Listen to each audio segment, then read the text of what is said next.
Hello दोस्तों, स्वागत है आपके अपने YouTube चैनल पीसीएस जोन में। मैं सुमित कुमार आपका हार्दिक स्वागत करता हूं। दोस्तों, आज बायोलॉजी के श्रृंखला में हम पढ़ाएंगे नया टॉपिक, जिसके अंतर्गत हम पढ़ाएंगे कोशिका का विभाजन। कोशिका विभाजन अर्थात सेल डिवीजन क्या होते हैं और यहाँ से कैसे एग्जाम में क्वेश्चन पूछे जाते हैं, उन सारे पॉइंट पर डिस्कस करेंगे। तो चलिए दोस्तों, अब शुरू करते हैं। कोशिका विभाजन को पहले हम समझ लेते हैं। हालांकि हम प्रीवियस क्लास में पढ़ाए थे कि प्रीवियस क्लास में क्या पढ़ाए थे, तो प्रीवियस क्लास में हम पढ़ाए थे जंतु कोशिका में क्या होती है। जंतु कोशिका में सेल डिवीजन किसके द्वारा होता है, तो वह जंतु कोशिका में सेल डिवीजन जो होता है वह सेंट्रोसोम के द्वारा होता है। जबकि पादप कोशिका में, चूंकि पादप कोशिका में सेंट्रोसोम नहीं पाई जाती है, इसलिए पादप कोशिका में सेल डिवीजन जो होता है वह सेल प्लेट के द्वारा होता है। तो इन सारे पॉइंट को हम क्या प्रीवियस क्लास में डिस्कस कर चुके हैं। तो चलिए दोस्तों, अब समझते हैं कोशिका विभाजन को। तो कोशिका विभाजन का यह मतलब नहीं होता है कि कोशिका टूट कर क्या हो गई, नष्ट हो जाएगी, या कोशिका टूट कर रह गई, बस यही हो गया कोशिका विभाजन। तो कोशिका विभाजन का क्या अर्थ होता है, उन पॉइंट को देखते हैं। तो कोशिका विभाजन का अर्थ होता है कि एक कोशिका टूटकर एक या एक से अधिक कोशिका का निर्माण होना ही कोशिका विभाजन कहलाती है। तो यह कोशिका विभाजन, जो कोशिका टूटती है उसे क्या बोलते हैं, उसे मदर सेल कहते हैं, और उसके फलस्वरूप नए कोशिका का जो निर्माण होता है उसे डॉटर सेल कहते हैं। तो यह कोशिका विभाजन जो होती है वह 3 प्रकार की होती है। तो कोशिका विभाजन कितने प्रकार की होती है, तो कोशिका विभाजन जो होती है वह 3 प्रकार की होती है। 3 प्रकार के होती है। तो उन सारे 3 प्रकार को देखते हैं और उसी 3 प्रकार से एग्जाम में क्वेश्चन पूछे जाते हैं। तो पहला कौन सा होती है, तो पहला प्रकार होती है असूत्री विभाजन। क्या होती है, असूत्री विभाजन, जिसको हम क्या कहते हैं, एमाइटोसिस कहते हैं। एमाइटोसिस डिवीजन कहते हैं, अर्थात असूत्री विभाजन। तो असूत्री विभाजन क्या होता है, तो असूत्री विभाजन जो होती है वह यूकैरियोटिक कोशिका में नहीं होती है। असूत्री विभाजन जो होती है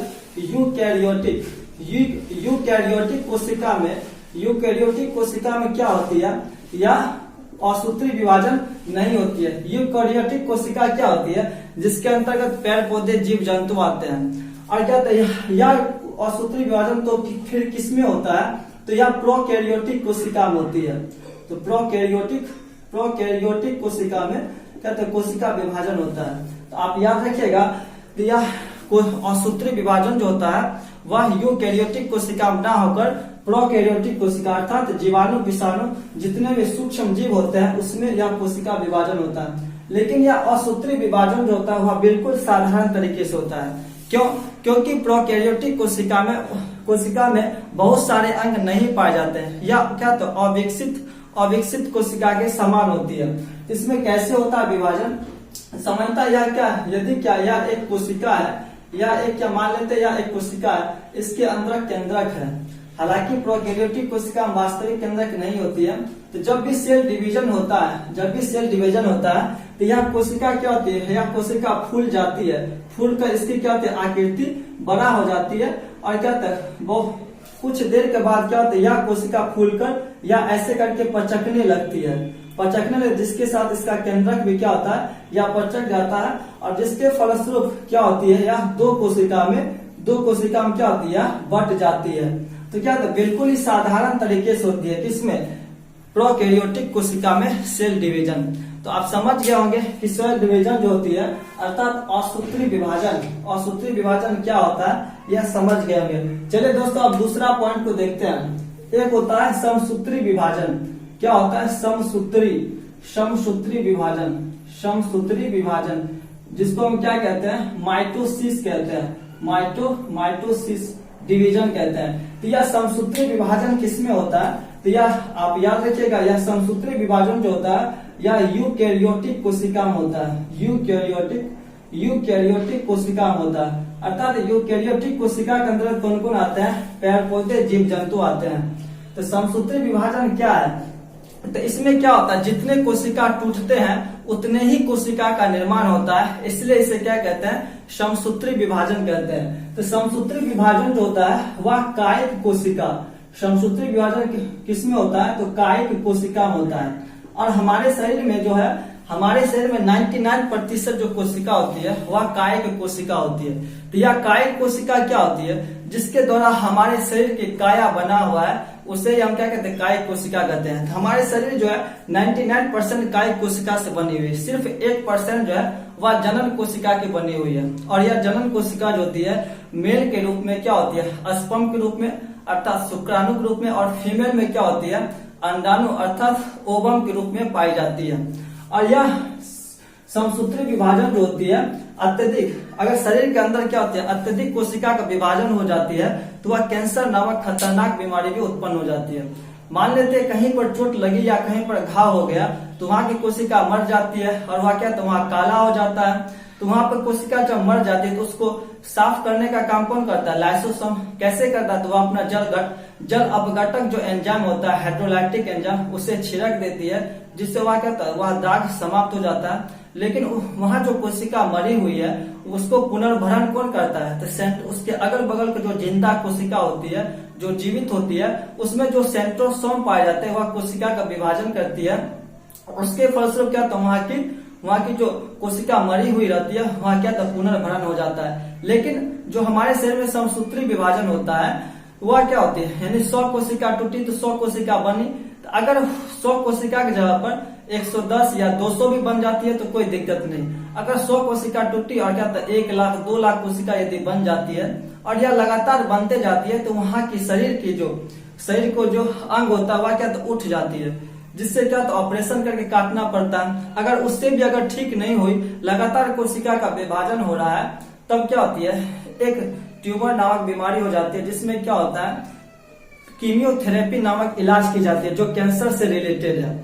उसमें क्या होता है, गामा रेस के द्वारा क्या होता है, उसकी सेकाई की जाती है, जिससे क्या होता है, वहां की कोशिका मर जाती है, उसके बाद क्या होता है, ठीक हो जाता है। हालांकि गामा रेस से सेकाई करने में क्या होता है, बाल वगैरह उड़ जाते हैं। तो यह कायिक कोशिका समसूत्री विभाजन जो होता है वह कायिक कोशिका में होती है।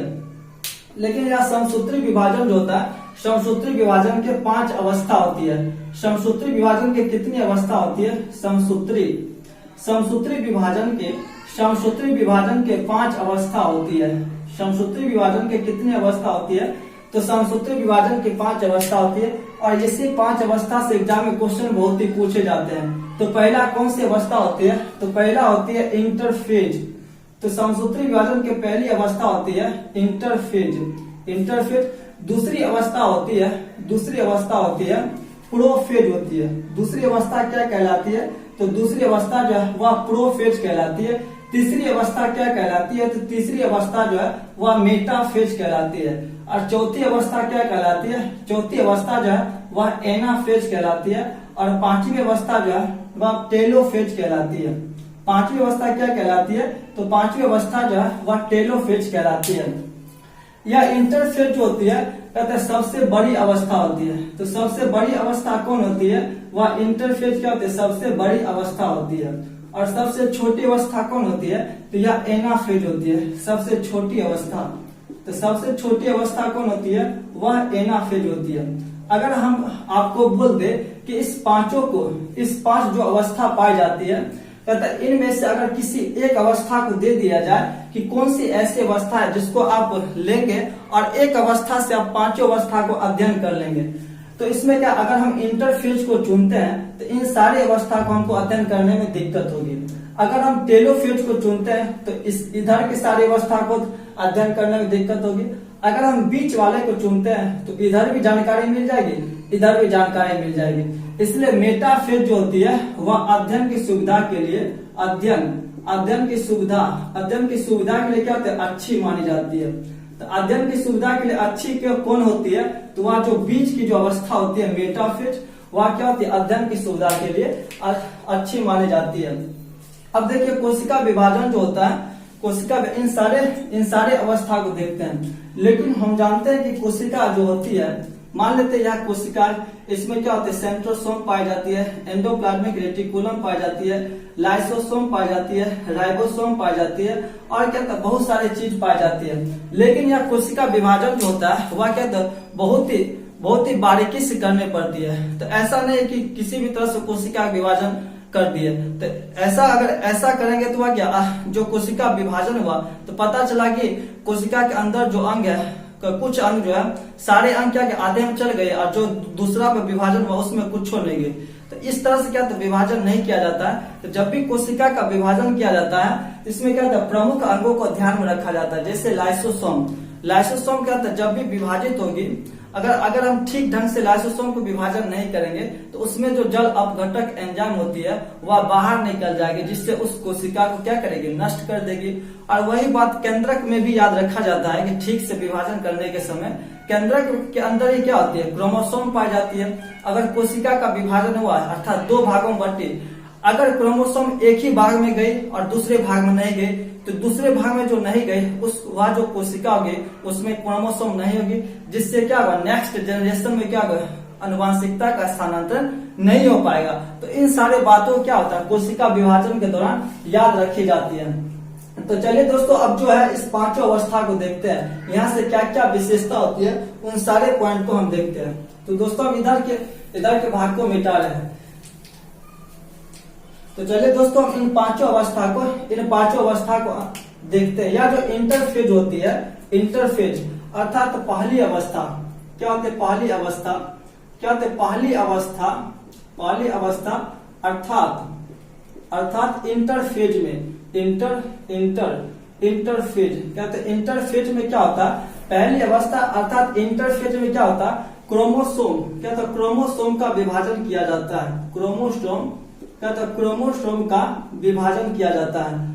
क्रोमोसोम पहली अवस्था में क्या होता है क्रोमोसोम का विभाजन किया जाता है। अब देखिए क्रोमोसोम के अंदर ये क्या होती है डीएनए पाई जाती है और डीएनए के अंदर क्या होता है जीन पाया जाता है और जीन के अंदर ये क्या होता है न्यूक्लियोटाइड पाई जाती है। यह बात हम प्रीवियस क्लास में बताए थे।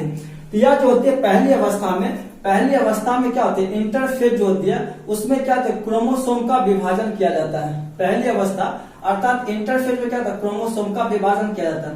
हालांकि क्रोमोसोम क्या होते हैं डबल पाई जाती है अर्थात जोड़ा के रूप में पाई जाती है। तो इस तरह से इसको विभाजन करेंगे कि सीधे एक भाग इधर हो जाए और एक भाग इधर हो जाए, जिससे क्या आनुवंशिकता का स्थानांतरण अच्छी तरह से हो सके। तो यहाँ से एग्जाम में क्वेश्चन पूछे जाते हैं कि किस अवस्था में क्रोमोसोम जो है जोड़ा में नहीं पाई जाती है। तो याद रखिएगा इंटरफेज में क्या होते हैं क्रोमोसोम जो है वह जोड़ा अवस्था में नहीं पाई जाती है। अब बात करते हैं दूसरी अवस्था क्या होती है, दूसरी अवस्था जिसको हम क्या कहते हैं दूसरी अवस्था अर्थात कहते हैं प्रोफेज। क्या होते हैं प्रोफेज। तो प्रोफेज में क्या होती है केंद्रक का विभाजन किया जाता है। केंद्रक का विभाजन किया जाता है। दूसरी अवस्था में क्या होती है प्रोफेज में केंद्रक का विभाजन किया जाता है, क्योंकि केंद्रक के अंदर ही क्या होती है क्रोमोसोम मौजूद है और क्रोमोसोम जो है फर्स्ट स्टेज में क्या उसका विभाजन अंदर में हो चुका है। अब सेकंड स्टेज में क्या होगा उसके बाद जो केंद्रक है उसका विभाजन होगा। अब जो केंद्रक का विभाजन होगा उसके अंदर जो क्रोमोसोम है वह ऑटोमेटिक पहले से विभाजित है, जिससे क्या होगी वह बराबर भागों में विभाजित हो जाएगी और बराबर भागों में विभाजित हो जाएगी, जिससे क्या होगा आनुवंशिकता का स्थानांतरण नेक्स्ट पीढ़ी में क्या होगा अच्छी तरह से हो पाएगा। तो अब याद रखिएगा दूसरी स्टेज अर्थात प्रोफेज में क्या होती है केंद्रक का विभाजन होता है। अब देखते हैं तीसरी अवस्था क्या होता है। तीसरी अवस्था में क्या होता है तीसरी अवस्था अर्थात किस अवस्था में अर्थात मेटाफेज। अब देखिए मेटाफेज में क्या विशेषता है और हम बताए थे मेटाफेज जो है अध्ययन की सुविधा के लिए क्या होता है अच्छी मानी जाती है। तो ऐसा क्यों कहा जाता है। मेटाफेज में क्या होती है कोशिका के अंदर जितने भी अंग पाए जाते हैं उसके अंदर जो कोशिकांग पाए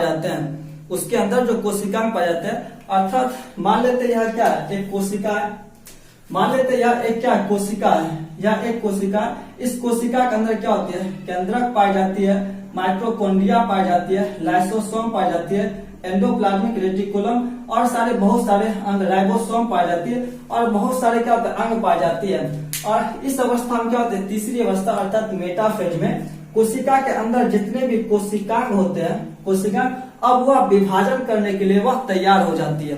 अब जो विभाजन होगा तो इस अवस्था में क्या होती है यह जो लाइसोसोम है इसमें क्या होता है द्रव भरा रहता है, हाइड्रोलाइटिक एंजाइम भरी हुई रहती है। इसमें क्या होता है यह विभाजन होगा तो ऐसा है कि वह क्या अगर विभाजन होकर इसके अंदर द्रव अगर निकल गया अगर ठीक ढंग से विभाजन नहीं हुआ, अगर द्रव निकल गया तो वह पूरी कोशिका को नष्ट कर देगा। तो इस अवस्था में क्या होती है, इसके चारों ओर क्या होती है, एक स्प्लिंटर फाइबर का निर्माण हो जाता है। स्प्लिंटर फाइबर एक प्रकार की क्या होती है, एक प्रकार इसको क्या होती है, इसको फटने से बचाता है। और इसके सब में क्या होता है, स्प्लिंटर फाइबर का क्या होता है, निर्माण हो जाता है। स्प्लिंटर फाइबर का निर्माण हो जाता है। इस अवस्था में क्या विशेषता होगी, अर्थात मेटाफेज में स्प्लिंटर फाइबर का निर्माण हो जाता है। स्प्लिंटर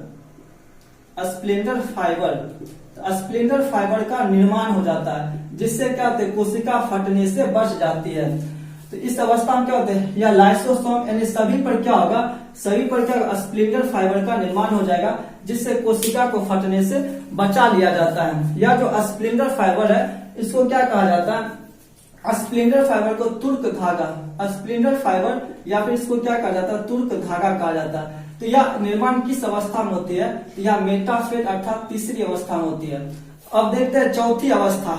चौथी अवस्था में क्या होती है, चौथी अवस्था जिसको हम क्या कहते हैं, चौथी अवस्था या फिर इसको क्या कहते हैं, एनाफेज कहते हैं। क्या कहते हैं, एनाफेज। इस अवस्था में क्या होती है, इस अवस्था में कोशिका के अंदर जो भी अंग पाए जाते हैं वह अपने ध्रुव की तरफ क्या होते हैं, चले जाते हैं। जैसे हम यहाँ देखते हैं, मान लेते हैं यह एक क्या लाइसोसोम है, यह एक क्या है, कोशिका है। इसके अंदर क्या होता है, इसके अंदर क्या होता है, कई सारे द्रव पाए जाते हैं, कई सारे कोशिकांग पाए जाते हैं। तो यह जो ऊपर से जो स्प्लिंटर फाइबर पाई जाती है, या ऊपर से जो स्प्लिंटर फाइबर पाई जाती है, तो इस अवस्था में क्या होता है, चौथी अवस्था अर्थात एनाफेज में क्या होती है, इसके अंदर जो कोशिकांग पाई जाती है वह क्या होते हैं, अपने ध्रुव की ओर क्या होता है, चले जाते हैं। ध्रुव की ओर क्यों चले जाते हैं, क्योंकि इस अवस्था में अगर क्या होता है, विभाजन होगा तो अगर यहाँ पर रहेगा तो वह क्या हो सकता है कि इसके कोशिकांग जो है विभाजन होने के क्रम में बाहर निकल जाए। तो इस अवस्था की क्या विशेषता होती है, चौथी अवस्था की, कोशिकांग जो होते हैं, कोशिकांग अर्थात कोशिका के अंदर जो कोशिकांग होते हैं वह ध्रुव की ओर क्या होता है, ध्रुव की ओर चले जाते हैं। ध्रुव कोशिकांग जो होता है ध्रुव की ओर चले जाते हैं। किस अवस्था में, चौथी अवस्था अर्थात एनाफेज में। अब चलिए दोस्तों अब देखते हैं टेलोफेज। टेलोफेज कौन सी अवस्था होती है, टेलोफेज को हम यहाँ देख लेते हैं। टेलोफेज क्या होता है, टेलोफेज में क्या होती है, टेलोफेज क्या होता है, यह सबसे अंतिम अवस्था होती है। और इसी अंतिम अवस्था में क्या होता है, कोशिका का विभाजन हो जाता है। तो कोशिका का पूर्ण रूप से विभाजन, कोशिका का पूर्ण रूप से विभाजन किसमें हो जाता है, तो कोशिका का पूर्ण रूप से विभाजन जो होता है वह टेलोफेज में हो जाता है। और इस अवस्था में टेलोफेज में क्या होती है, स्प्लिंटर फाइबर क्या होता है, गायब हो जाते हैं। स्प्लिंटर क्या होता है, स्प्लिंटर फाइबर जो होती है, स्प्लिंटर फाइबर इस अवस्था में क्या होती है, वह गायब हो जाती है। तो स्प्लिंटर फाइबर गायब किस अवस्था में होती है, अर्थात टेलोफेज में होती है, जिसमें कोशिका पूर्ण रूप से क्या होता है, विभाजित हो जाता है। तो दोस्तों इन सारे अवस्था को आप याद रखिएगा। इसी अवस्था से क्या होता है, एग्जाम में क्वेश्चन पूछे जाते हैं। और क्या होता है, समसूत्री विभाजन के दौरान ही चूहा और छिपकली में क्या होता है, जो पूंछ होते हैं, आप देखते होंगे कि चूहा और छिपकली में जो पूंछ क्या होता है, टूट जाती है, वह क्या होता है, तुरंत उसमें क्या होता है, फिर नई पूंछ क्या होता है, तुरंत चली आती है। तो चूहा और छिपकली के पूंछ में भी क्या होता है, समसूत्री कोशिका विभाजन होता है। और समसूत्री कोशिका विभाजन के द्वारा ही हमारे शरीर में जो टूट फूट की मरम्मत होती है उसका पुनर्भरण कौन करता है, तो समसूत्री कोशिका विभाजन के द्वारा ही होता है। इन सारे बातों को आप याद रखिएगा। तो दोस्तों वीडियो बहुत ही लंबा हो जाएगा, आज का वीडियो यहीं पर खत्म करते हैं, फिर मिलेंगे अगले वीडियो में।